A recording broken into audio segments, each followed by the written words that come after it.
1.5 Initiation aux statistiques.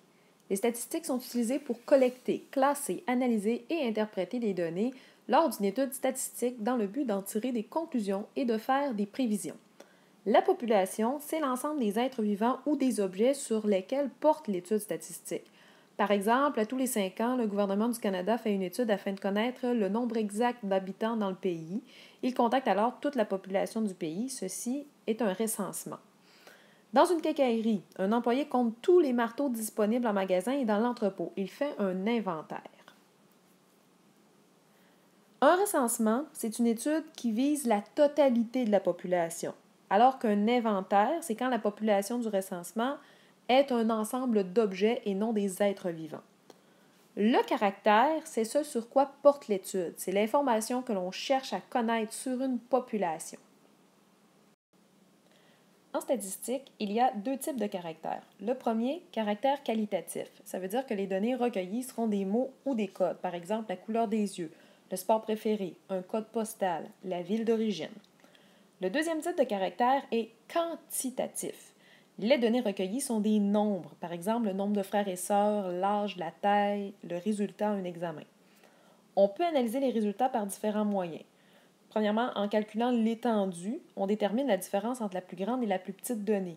Par exemple, lors du dernier examen de mathématiques, la plus haute note était de 98 et la plus basse de 56 %.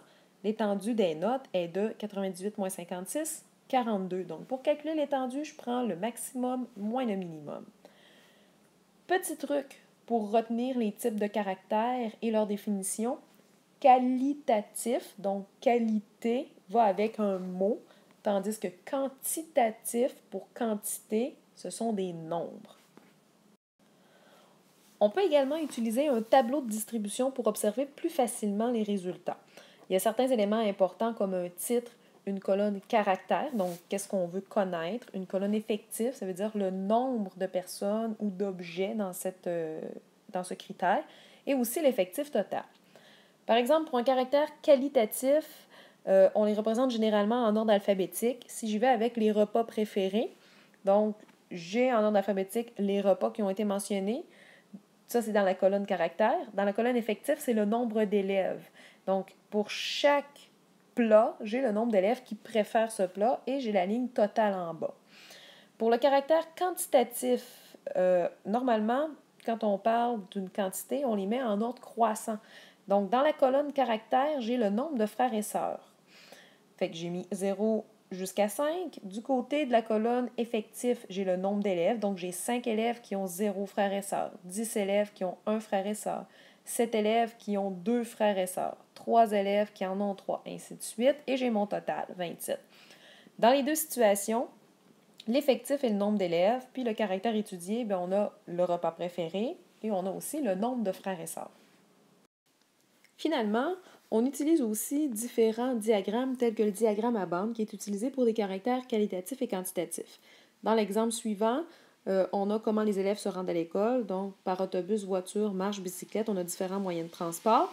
Et sur l'axe vertical, on a le nombre d'élèves. Donc chaque bande va aller jusqu'au nombre d'élèves dans la catégorie.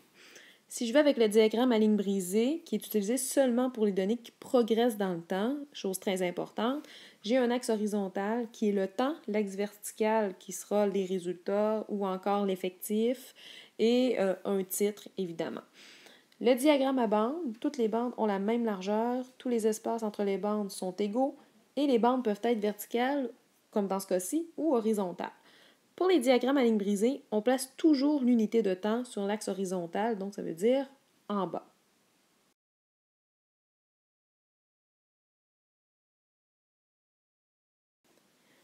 Finalement, pour déterminer le pas de graduation, par exemple, quand on fait un diagramme à ligne brisée, je dois m'assurer que les graduations sont constantes. Je dois en faire normalement de 5 à 15. Et on utilise parfois aussi une coupure d'axe pour éliminer certaines graduations. Par exemple, le maximum serait de 346 et on veut 12 graduations. Donc, je vais utiliser 346 divisé en 12, ce qui me fait approximativement 28,83333, ce qui veut dire environ 30.